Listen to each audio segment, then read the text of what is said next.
A ti, el alfa y el omega. Nuevamente, bienvenidos al estudio de la Palabra de Dios a través de la escuela sabática. Y esta semana estudiaremos acerca de cómo Dios aplica su pacto, que como ya vimos, el pacto de Dios siempre es para redimir, es para salvar, y cómo Dios trata de aplicarlo tanto a los justos, a los obedientes, como también a los injustos, a los desobedientes. Lo cual muestra que Dios no cambia y que no importa lo que el hombre haga, siempre Dios tendrá el propósito y el plan de redimir al hombre. Y esta semana estudiaremos sobre cómo Dios ofrece su pacto a los hombres antes del diluvio, a los antidiluvianos. Y cómo ese pacto de Dios no solamente se aplica a aquellos que fueron justos, sino también Dios trata de hacerlo llegar, de extenderlo y de tratar de redimir a aquellos que fueron injustos.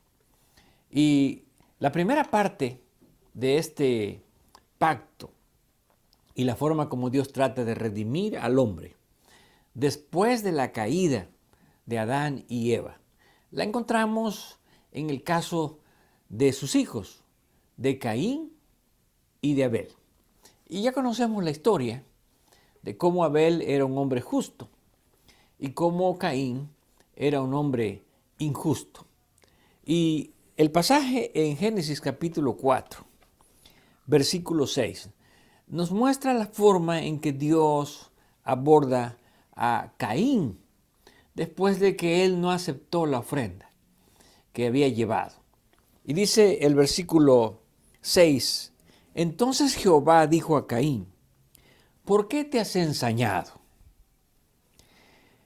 ¿Y por qué ha decaído tu semblante? La pregunta de Dios, ¿por qué?, nos presenta el hecho de que Dios siempre tiene una razón para hacer las cosas. El hecho de que Dios había rechazado la ofrenda de Caín no era una acción arbitraria de Dios, sino que ahora Dios lo está confrontando y le está diciendo, bueno, yo quiero saber si realmente tienes razón de estar enojado y tienes razón de estar decaído, de estar desanimado. Y entonces Dios lo vuelve a abordar con otras preguntas. Y dice el versículo 7, si bien hicieres, ¿no serás enaltecido? Esta pregunta de Dios a Caín, si bien hicieres, presenta el hecho de que Dios siempre conoce lo que nosotros hacemos. Y la pregunta de Dios a Caín, si bien hicieres, significaba que Caín no estaba haciendo las cosas bien. Y ahora Dios le dice, bueno, si tú hicieras el bien, serás enaltecido. O sea, Dios te hubiese aprobado, tu sacrificio hubiese sido aceptado. Pero si no lo haces, lo cual significa que Caín no estaba haciendo las cosas como Dios esperaba que fuesen en el sacrificio que había ofrecido. Y entonces contesta, el pecado está a la puerta. Esta declaración, el pecado está a la puerta, quiere decir que cuando nosotros nos apartamos de Dios, no necesitamos ir muy lejos para caer en el problema del pecado. El pecado siempre está allí, a la puerta, esperando al hombre. Y ahora Dios le dice, sin embargo, el pecado no puede hacer nada contra ti, al menos que tú tomes la decisión. Y es lo que encontramos en la última parte. Con todo esto, a ti será tu deseo, y tú te enseñorearás de él. Ahora Dios le dice a Caín, aún así, aunque el pecado está allí, aunque tú no has hecho correctamente las cosas, bueno, tú eres el que tienes la decisión. A ti será su deseo. Significa que lo que el pecado quiere hacer contigo no lo puede hacer al menos que tú estés de acuerdo, al menos que tú desees hacerlo. Y luego viene la declaración, tú te enseñorearás de él. ¿Qué quiere decir? Que los seres humanos tenemos la capacidad de vencer al pecado si nosotros queremos. Pero también si nosotros no deseamos, entonces vamos a caer inmediatamente en las garras del pecado. Y conocemos la historia. Caín finalmente no hizo caso a las palabras de Dios. Y Caín mató, asesinó a su hermano por una sola razón, porque era justo y porque él era injusto. Y ahora vemos a Caín ya en las garras, en las manos del pecado. Sin embargo, aún así Dios le sigue mostrando su misericordia a Caín. Y en el versículo 13, cuando Dios nuevamente lo vuelve a confrontar, y dijo Caín a Jehová, grande es mi pecado para ser soportado. He aquí me echas hoy de la tierra, y de tu presencia me esconderé, y seré errante y extranjero en la tierra, y sucederá que cualquiera que me hallare me matará. Y respondió Jehová, ciertamente, cualquiera que matare a Caín, 7 veces será castigado. Entonces Jehová puso señal en Caín para que no lo matase cualquiera que le hallare. Aquí vemos que Caín aparentemente estaba arrepentido, o podemos decir, Caín aparentemente estaba pesadumbrado por lo que había hecho. Pero no era así. Lo que Caín realmente temía eran las consecuencias del pecado. No estaba arrepentido de su pecado. Y ahora lo que él temía es que cualquiera que lo encontrase y que lo identificaría como un asesino de su hermano, tal vez lo mataría. Pero aún así Dios le muestra su misericordia. Él le dice, no te preocupes, yo te voy a poner una señal, que en hebreo es un ot, lo cual significa que era una señal visible, que las personas que lo vieran no podrían matarlo. Lo cual significa que a pesar de que el hombre peca contra Dios, y a pesar de las acciones injustas que el hombre hace contra Dios, Dios todavía le extiende el tiempo de vida a Caín, esperando que Caín pudiera volver en sí y volverse también a Dios. Sin embargo, la historia de Caín nos presenta el hecho de que Caín nunca se arrepintió. Por el contrario, él trazó un camino del mal que no solamente lo marcó a él, sino también a todos sus descendientes.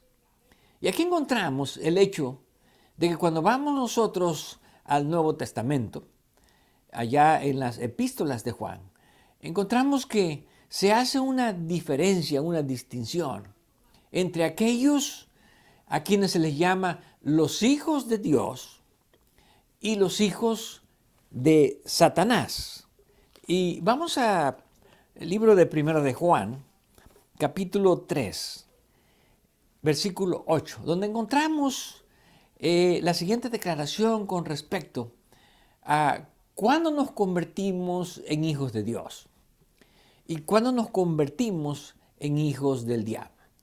Y vamos a ver que este pasaje no está hablando de ser hijos en el sentido genético, sino este pasaje está hablando de ser hijos en el sentido espiritual.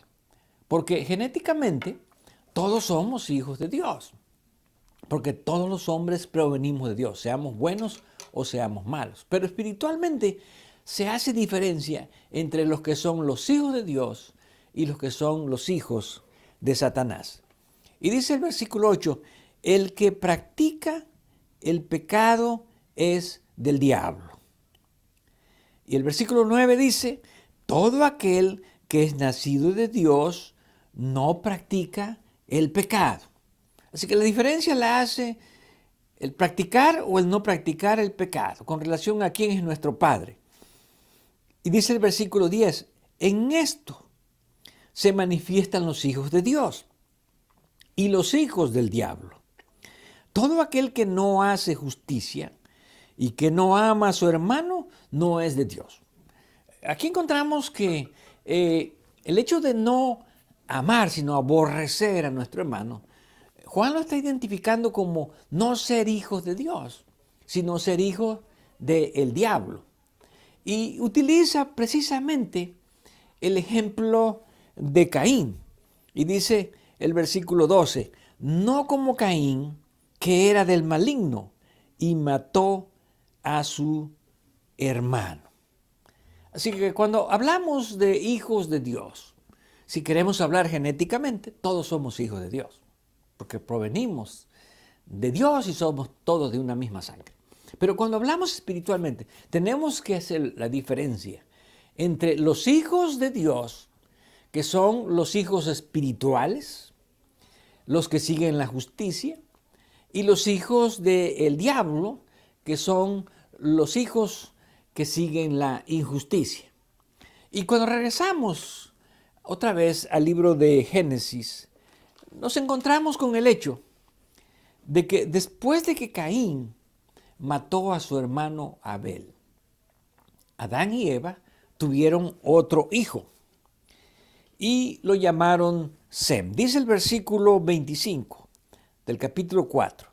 Y conoció de nuevo Adán a su mujer, la cual dio a luz a un hijo y llamó su nombre Set.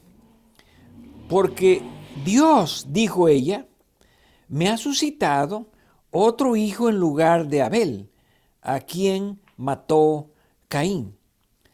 Y a Set también le nació un hijo y llamó su nombre Enós. Entonces los hombres comenzaron a invocar el nombre de Jehová. Aquí encontramos un texto interesante que nos habla del tercer hijo de Adán y Eva, que fue Set.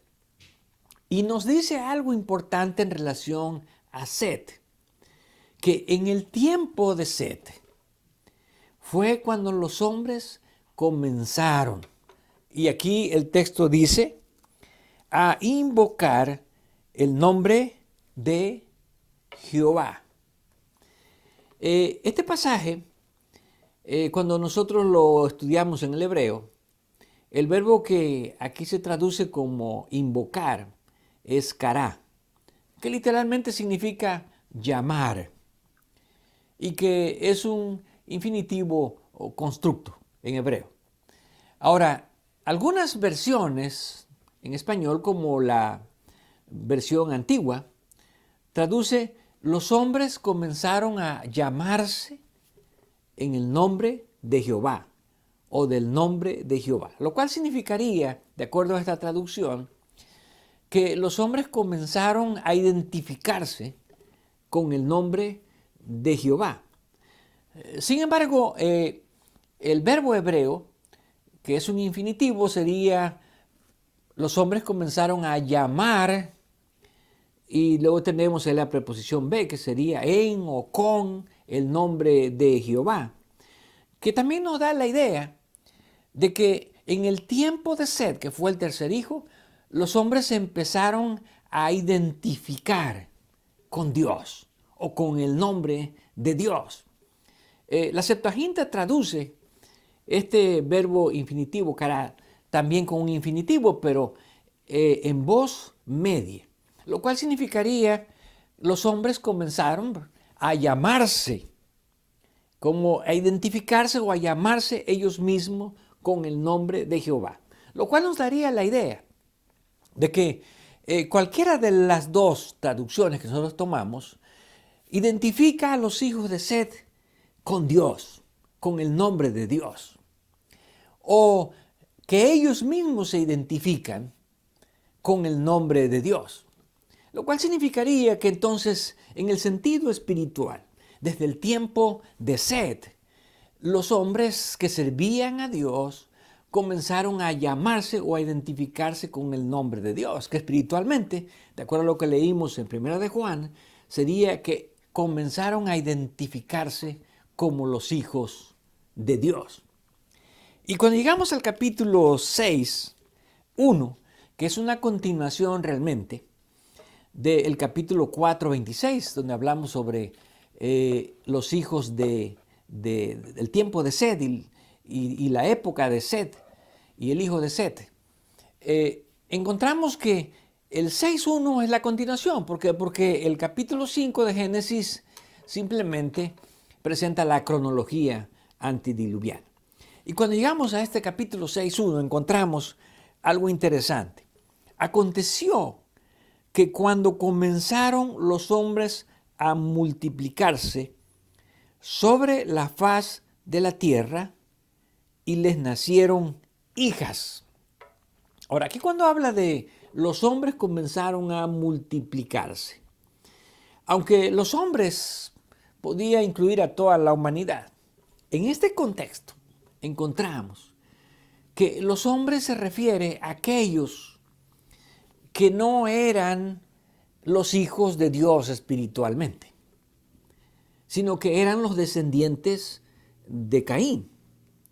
Y cuando leemos el versículo 2, que viendo los hijos de Dios, que las hijas de los hombres eran hermosas, tomaron para sí mujeres, escogiendo entre todas. Aquí encontramos un versículo difícil. ¿Por qué? Porque cuando habla en el versículo 1 de los hijos de los hombres, que le nacieron hijas hermosas, y ahora llegamos al versículo 2, donde encontramos que mirando los hijos de Dios. Bueno, la pregunta es, ¿quiénes eran los hijos de Dios? Algunos han optado por interpretar que este versículo se refiere a que los hijos de Dios son los ángeles. Porque hay referencias donde en la Biblia también a los ángeles se le llaman los hijos de Dios. Por ejemplo, también encontramos en el libro de Job, capítulo 1, versículo 6, donde se habla que los hijos de Dios vinieron delante de Dios. Y aunque ahí no se refiere a los ángeles, sino se refiere más bien a los representantes de los mundos, donde debería de estar también Adán, pero que se presentó Lucifer, que era el que representaba a este mundo caído. Encontramos entonces que la expresión los hijos de Dios, que algunos tratan de aplicar a los ángeles, y que lo aplican a los ángeles caídos, quienes supuestamente se casaron con las hijas de los hombres o los seres humanos, ángeles caídos con seres humanos, y que de ahí nacieron los gigantes que vamos a ver enseguida. No va de acuerdo con la interpretación del pasaje. ¿Por qué? Porque de acuerdo a la Escritura, nosotros encontramos que los ángeles, Jesús declara ya en Mateo capítulo 22, que no pueden ni casarse, ni darse en casamiento. O sea, esto significa que los ángeles no pueden contraer matrimonio. Si no pueden contraer matrimonio, tampoco pueden tener hijos. Así que decir que eran ángeles caídos es ir en contra de las declaraciones de Jesús con respecto a la naturaleza de los ángeles, con respecto también a la naturaleza sexual de los ángeles.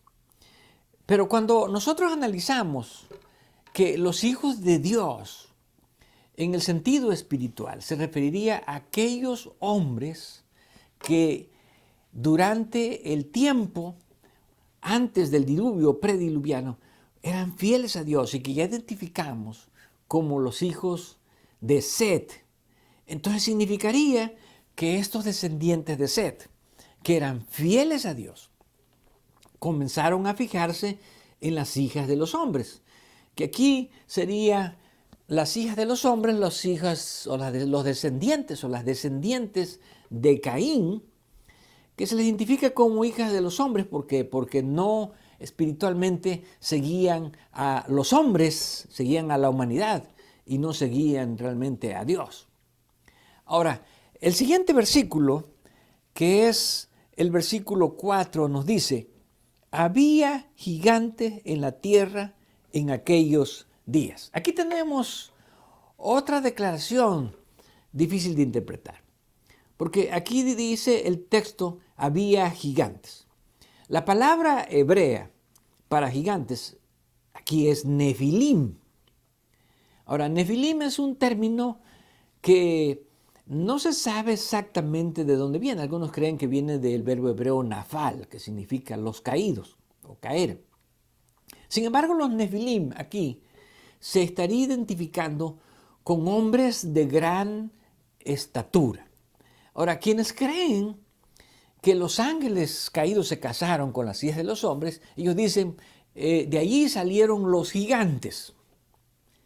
Pero vamos a ver que esto tampoco va de acuerdo con el texto, porque el texto nos dice que antes que los hijos de Dios se juntaran con las hijas de los hombres, ya había gigantes. Dice el versículo 4, había gigantes o nefilim en la tierra en aquellos días.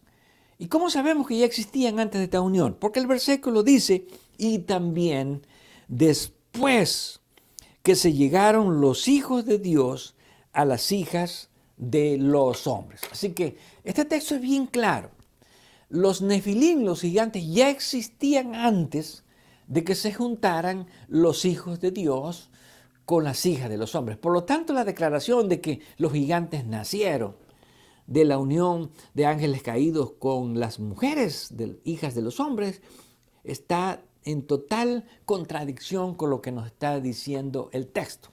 Ahora, ¿quiénes surgieron de esta unión entre los hijos de Dios y las hijas de los hombres? Que, de acuerdo a lo que estamos viendo, tomado en un sentido espiritual, se referiría a los que seguían, los que servían a Dios y las que no servían a Dios. El texto hebreo nos dice aquí que les engendraron hijos. Ahora, esos hijos, de acuerdo a lo que el texto nos dice, fueron, la Biblia traduce aquí como los valientes, que desde la antigüedad fueron varones de renombre. Aquí encontramos otro término hebreo, giborim, un plural que viene de gibor. O sea, los giborim fueron los descendientes de los hijos de Dios con las hijas de los hombres. Así que no son los nefilim, sino son los giborim. ¿Y quiénes son los giborim? Bueno, cuando nosotros vamos al texto bíblico, nosotros nos vamos a encontrar que este término gibor, de donde viene giborim, realmente significa en hebreo un hombre poderoso. Y puede ser usado tanto poderoso en el sentido malo como poderoso en el sentido bueno. Por ejemplo, cuando vamos a Génesis capítulo 10, versículo 8, encontramos a un personaje que nosotros conocemos en la historia como un hombre conquistador y poderoso. Y habla acerca de el versículo 8, y Cus engendró a Nimrod. Aquí tenemos al personaje Nimrod, que llegó a ser el primer poderoso en la tierra. Aquí encontramos otra vez la palabra gibor, el término gibor, lo cual significa que los hijos que nacieron a los hijos de Dios con las hijas de los hombres, se les identifica como hombres poderosos. Y no está hablando de estatura, sino está hablando de que eran hombres de gran influencia en aquel tiempo. Y entonces dice el versículo 9, este fue poderoso cazador, otra vez Gibor, delante de Jehová, por lo cual se dice, así como Nimrod, poderoso, otra vez Gibor, cazador delante de Jehová. Así que aquí vemos que el término Gibor se aplica a Nimrod, que fue un hombre poderoso. Ahora, Nimrod no era un hijo de Dios, simplemente era un descendiente de los postdiluvianos que se hizo poderoso sobre la tierra, un hombre de gran influencia, de gran poder. Pero cuando vamos a Deuteronomio 10:17, encontramos que también el término Gibor se utiliza para Dios. Y dice el versículo 17, porque Jehová, vuestro Dios, es Dios de dioses, Señor de señores, Dios grande, poderoso, y aquí se utiliza el término Gibor, y terrible, que no hace acepción de personas ni toma cohecho. Entonces, encontramos que los Giborim, que encontramos ahí en Génesis capítulo 6, versículo 4, eran hombres poderosos porque llegaron a ser muy influyentes en el mundo antediluviano. Pero, ¿eran influyentes para qué? ¿Para lo bueno o para lo malo? Bueno, vamos a ver el contexto. Pero antes de seguir con el contexto, vamos a hablar un poco acerca de los Nefilim. Algunos creen que los Nefilim solamente existieron antes del diluvio y que fueron destruidos con el diluvio. Pero vamos a encontrar que el texto bíblico nos dice que los Nefilim, que realmente eran hombres de gran estatura, también, vamos a decir, aunque todos los antediluvianos eran hombres de gran estatura, ¿por qué? Porque cuando Adán y Eva fueron creados a una imagen perfecta. Y vamos a ver más o menos cuál sería la estatura que tenía Adán. Entonces, esa es la raza de los gigantes antediluvianos no se extinguió después del diluvio, sino que podemos decir que algunos genes de esos antediluvianos no se degeneraron y algunos hombres continuaron manteniendo la estatura, la altura de esos gigantes. Cuando vamos al libro de Números, capítulo 13, versículo 33, estamos en el tiempo del Éxodo, cuando los israelitas fueron para reconocer la tierra, antes de los 40 años de peregrinaje en el desierto. Así que estamos alrededor del año 1445 antes de Cristo. Y estamos hablando más o menos 2500 años antes de la creación. Ahora, este pasaje nos muestra de que todavía el hombre no se había degenerado, aunque ya había perdido la estatura. Algunos genes se mantuvieron después del diluvio y todavía se podían ver a esos gigantes de la estatura de los hombres antediluvianos. Dice el versículo 33, en el reporte que dan los espías, también vimos allí gigantes. Y aquí se vuelve a utilizar el término Nefilim, el mismo que aparece ya en Génesis capítulo 6, versículo 4. Así que también habían los Nefilim, también existían después del diluvio, en el tiempo de la conquista. Y entonces dice, hijos de Anac, los que se conocen como los anaseos, raza de los gigantes. Y éramos nosotros, a nuestro parecer, como langostas, y así les parecíamos a ellos. Ahora, interesantemente, cuando los israelitas fueron a reconocer la tierra, encontraron a esta raza de grandes hombres. Ahora, estos hombres que vivieron después del diluvio, finalmente fueron también exterminados, porque no eran hombres del bien.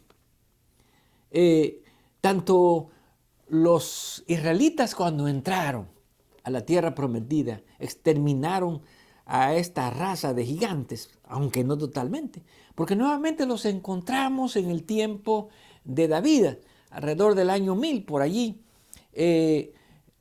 David mató al gigante Goliat y además también algunos de sus valientes mataron a otros gigantes. Pero vamos a ver que en el libro de Deuteronomio encontramos nuevamente a esta raza de los gigantes.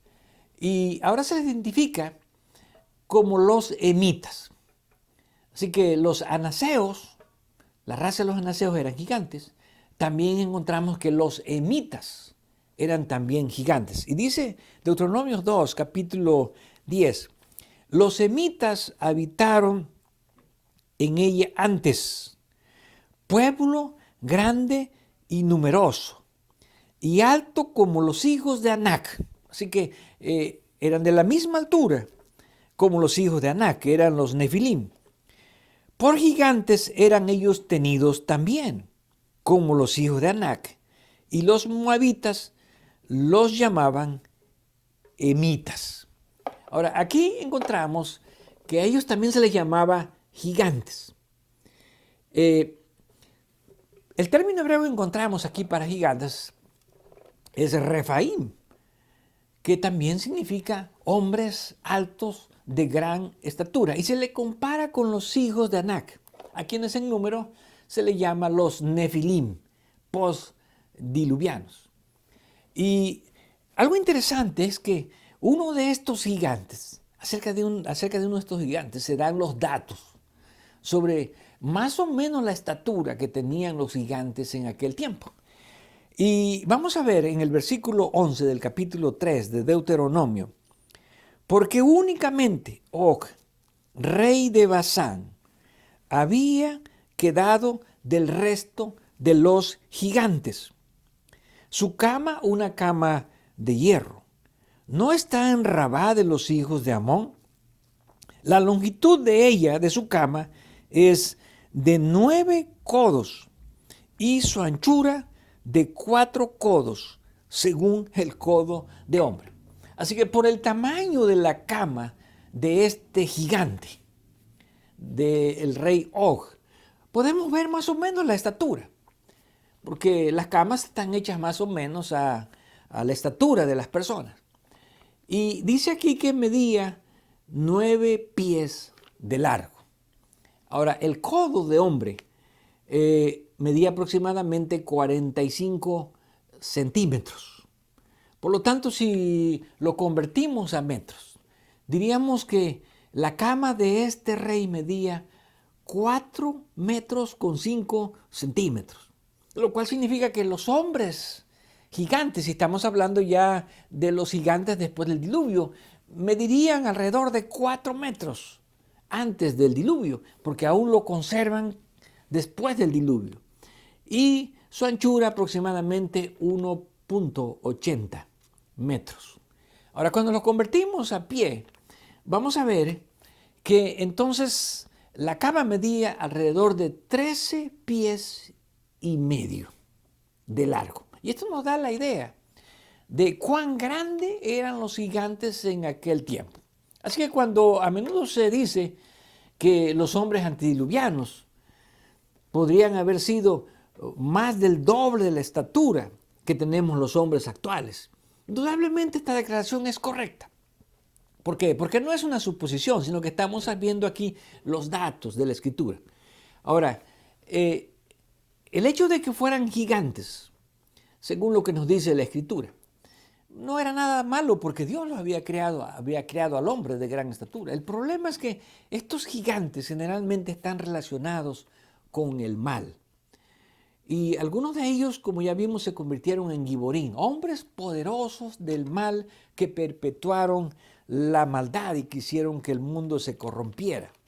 Y cuando vamos nuevamente al capítulo 6 del libro de Génesis, encontramos en el versículo 3 cómo la misericordia de Dios o el pacto de Dios para con el hombre, que es un pacto redentor.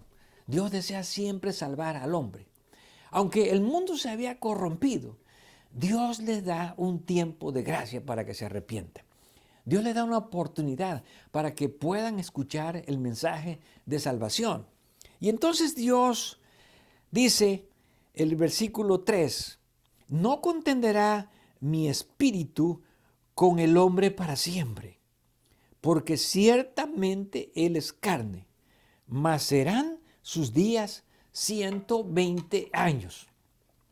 Ahora, 120 años no significa que era el tiempo que los hombres iban a vivir, porque los hombres vivían, recordamos, 800, 900, casi 1000 años, sino 120 años fue el tiempo de oportunidad que Dios le dio a los antediluvianos, que ahora eran los representados por los giborín, los hombres poderosos pero en el mal y que habían llevado al mundo a la corrupción, para que se arrepintiesen.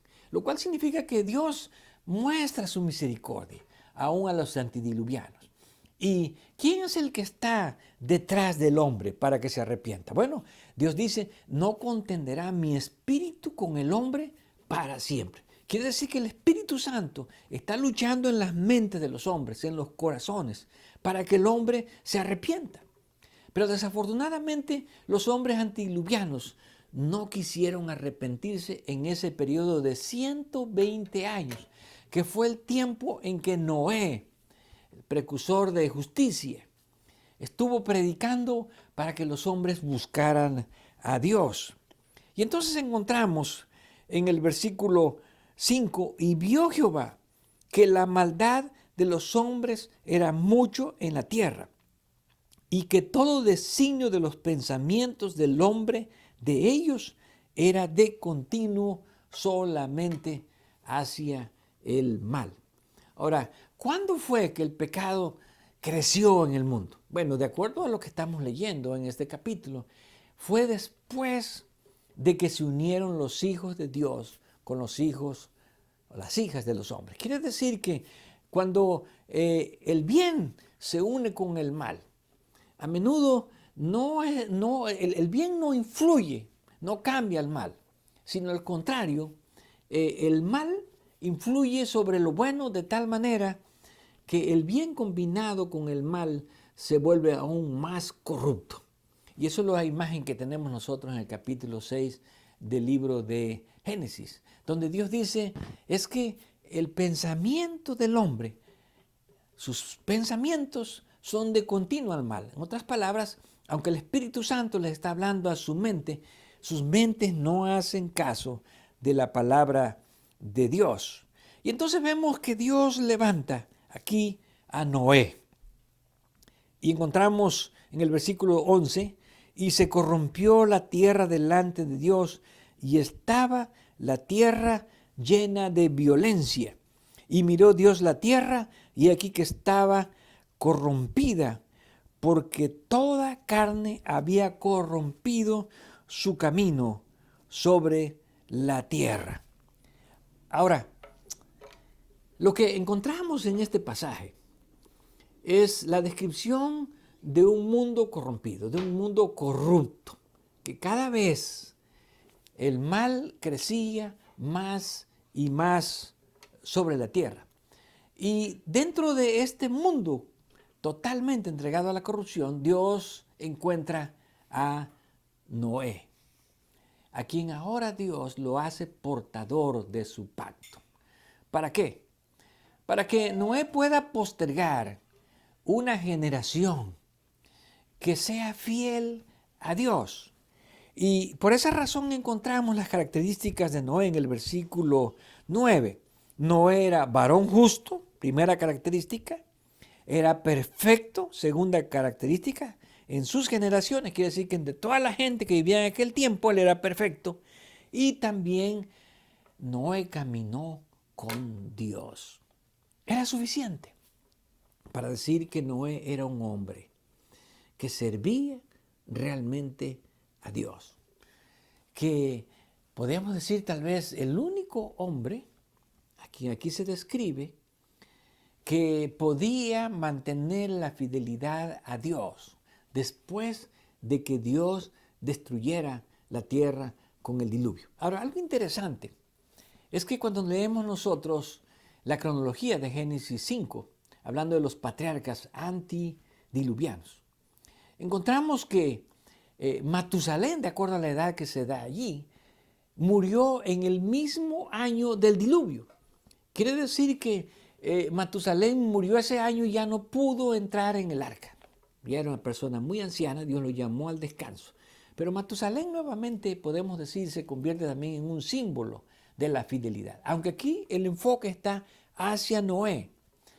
Y aunque su familia acompañaba a Noé, nosotros notamos en el capítulo 7 que el énfasis del hombre que Dios espera que siga manteniendo su pacto y su fidelidad después de la destrucción de los hombres antediluvianos es Noé. Y dice el versículo 23 del capítulo 7, así fue destruido todo ser que vivía sobre la faz de la tierra, desde el hombre hasta la bestia, los reptiles y las aves del cielo, y fueron raídos de la tierra, y quedó solamente Noé y los que con él estaban en el arca.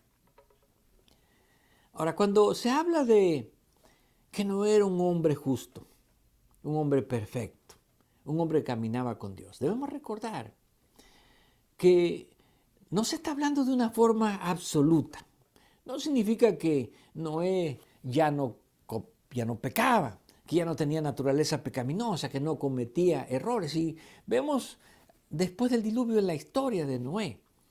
Pero sí nos muestra el hecho de que aunque Noé era un hombre imperfecto desde el punto de vista humano, Noé tenía la justicia de Dios. Y la justicia de Dios se aplica a hombres imperfectos. Por eso dice que Noé era un hombre justo. No viéndolo humanamente, sino viéndolo del hecho de que había aceptado la gracia de Dios, la justicia de Dios. Y esa justicia de Dios, aunque nosotros somos imperfectos, esa justicia de Dios nos hace perfectos. ¿Por qué? Porque también se dice que Noé era perfecto. En medio de toda esa generación de maldad, Noé era un hombre perfecto. ¿Y por qué era perfecto? Porque Noé caminaba con Dios. ¿De dónde aprendió Noé a caminar con Dios? Indudablemente de la historia del patriarca Enoc, de quien es el primer hombre de quien se dice que caminó con Dios y que fue llevado al cielo. Por lo tanto, esta historia del mundo corrompido y cómo Dios desea mantener su pacto a través de Noé es una historia que debe llegar a nuestra vida y donde nosotros podemos ponernos entre Dios y entre la humanidad como instrumentos que Dios pueda usar para seguir manteniendo su pacto de redención en los tiempos que vivimos, donde también nos encontramos en un mundo de mucha corrupción y de mucha maldad. Por lo tanto, seamos instrumentos de salvación que Dios pueda usar para seguir manteniendo su pacto de redención en Cristo Jesús. A ti el